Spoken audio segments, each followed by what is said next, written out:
उपमुख्यमंत्री अजित पवार बीड दौऱ्यावर बीडमधील विविध कार्यक्रमाला राहणार उपस्थित। सकाळीच केली कंकालेश्वर मंदिराची पाहणी। प्रकाश आंबेडकरांना पंढरपूर कोर्टाचं समन्स। आज पंढरपूर कोर्टात लावणार हजेरी। कोरोना काळात आंबेडकरांनी विठ्ठल मंदिर उघडण्यासाठी केलेलं आंदोलन।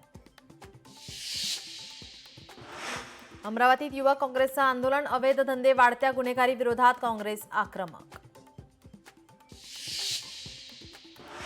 अमरावतीच्या चांदूर बाजार तालुक्यात आंदोलन। पिंपरी पूर्णा येथील गावकऱ्यांचं अनोखं आंदोलन। शेतकऱ्यांच्या कर्जमाफीसाठी भिंतीवर लिहिली घोषवाक्य।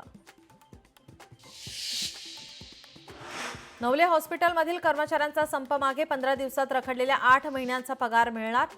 हॉस्पिटल प्रशासनाकडून लेखी आश्वासन। देशातील सर्व विमानतळावर हाय अलर्ट जारी। दहशतवादी कारवाया होण्याची शक्यता। समाजकंटकांकडून घातपात होण्याची शक्यता। मुंबईत पहाटेपासून पावसाच्या हलक्या सरी। गेले 2 दिवस मुंबईमध्ये पावसाने मारलेली दडी। पावसाने दडी मारल्याने आता वाढला होता उकाडा। उत्तराखंडमध्ये छत्रपती संभाजीनगरचे पर्यटक सुखरूप। ढगफुटीतून 18 पर्यटक थोडक्यात बचावले। काल संध्याकाळी नातेवाईकांशी साधला फोनवरून संवाद।